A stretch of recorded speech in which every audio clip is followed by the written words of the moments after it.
Morning বন্ধুরা, সবাই কেমন আছো? আশা করি ভালো আছো। কিন্তু এখন সকাল নয়, এখন দুপুর। আর এই দুপুরবেলা দেখো আমি স্নান টান করে চলে এসেছি খাওয়া দাওয়া করে। আর আজকে তোমাদের সামনে একটা রেসিপি নিয়ে আসবো, যেটা হলো বেগুন ভর্তা। তো দেখো, সঙ্গে নিয়ে নিচ্ছে একটা বেগুন, বেশ বড় সাইজের, আর একটা টমেটো। তো চলো আমার সঙ্গে থাকো আর দেখতে থাকো। বেগুন ভর্তা করার জন্য প্রথমে দেখো আমি বেগুনটাকে ভালো করে ধুয়ে আর মুছে নিয়েছি, টমেটোটাকেও তাই ভালো করে ধুয়ে মুছে নিলাম, কারণ বেগুনটাকে আমি এখন পোড়াবো। তো পোড়ানোর জন্য যাতে ভেতরে ভালোভাবে গরমটা যায়, সেই জন্য আমি বেগুনটা চারপাশটা একটু ফুটো ফুটো করে নেব। নিলে বেগুনের তাপ, আগুনের যে তাপটা না, সেটাই ফুটো দিয়ে তাড়াতাড়ি একটু ভালোভাবে সেদ্ধ হবে, এই আর কি। তারপরে একটু সর্ষের তেল নিয়ে ভালো করে বেগুনটার গায়ে মেখে নেব, সুন্দর করে বেগুনটার গায়ে মেখে নেব। আর এবার চলো, বেগুন ভর্তা করতে গেলে যে যে মশলা লাগে, চলো তোমাদের সঙ্গে একটু দেখিয়ে দিই। তো দেখো, বেগুন ভর্তা করতে আমি নিয়েছি কতগুলো রসুন, আর কিছু লঙ্কার কুচি, পেঁয়াজ কুচি, আর ধনেপাতা কুচি।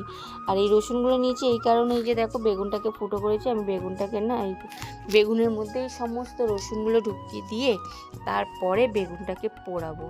সেই জন্য প্রথমে রসুনগুলোকে নিয়ে নিয়ে, বেশ এবারে বড় বড় সাইজ রসুন। তো প্রথমে ভালো করে রসুনগুলোকে বেগুনের মধ্যে নিয়ে নিলাম। তো চলো দেখো দেখো আর এবার দেখো, সেই বেগুনটাকে ভালো করে পোড়াতে দিয়ে দিলাম গ্যাসের মধ্যে। রুটি সেঁকার জালটা ছিল সেটার উপরে বসিয়ে দিয়েছি, আর সঙ্গে টমেটোটাকেও দিয়ে দিয়েছি, যাতে টমেটোটাও পোড়া হয়ে যায়। আর এই যে দেখো, ভালো করে একটু একটু করে এদিক ওদিক করে দিতে হবে, টমেটোটারও এ সাইড করে দিতে হবে। মানে যে সাইডটা পুড়ে গেল সেটাকে আবার সরিয়ে অন্য সাইড করতে হবে। তো আমার বেগুনটা বেশ বড় সাইজ, জানো তো, তো সেই জন্য একটু মাথার দিকটা আগে করে নিলাম, তারপরে পেছন দিকটা আস্তে আস্তে করব।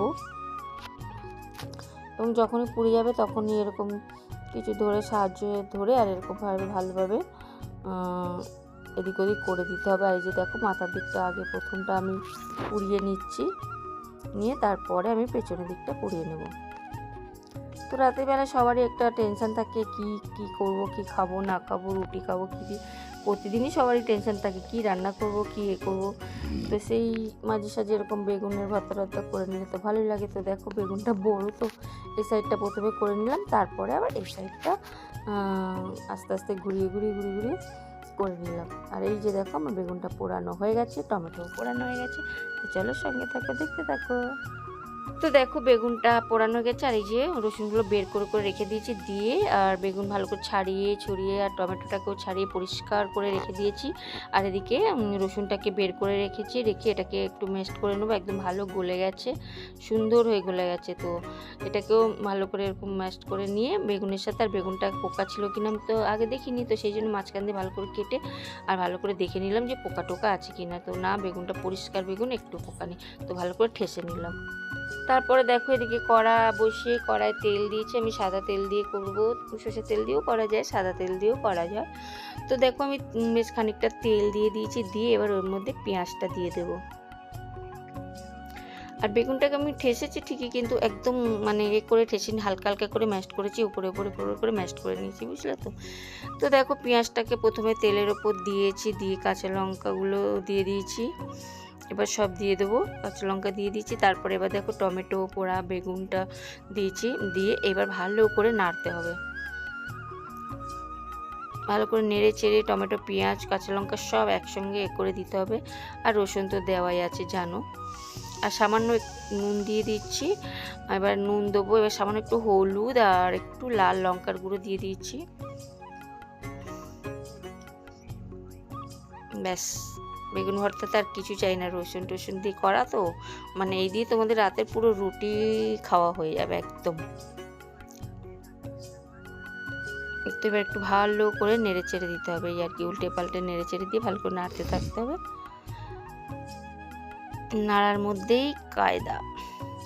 তো এবার স্বাদ মতো একটু চিনিও দিয়ে দিলাম, যারা মিষ্টি পছন্দ করে দেবে, না হলে দেবে না। জাস্ট মুখে টেস্ট আনার জন্য জাস্ট একটুখানি চিনি ছড়িয়ে দিতে হবে উপর থেকে। তো দেখো কি সুন্দর হয়েছে, দেখতেও বেশ ভালো লাগছে।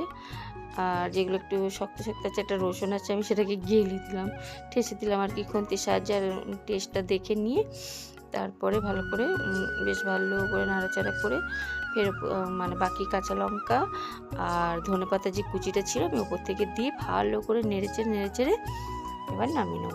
ভালো করে নেড়ে নিয়ে ধনেপাতাটা মিশিয়ে দিয়ে নামিয়ে নেব। তো দেখো বন্ধুরা, হয়ে গেছে আমার বেগুনের ভর্তা। দেখতে কিন্তু খুবই সুন্দর হয়েছে, তাই না বলো? ভীষণ সুন্দর একটা কালার এসেছে বেগুনের, আর দেখতেও খুব সুন্দর হয়েছে।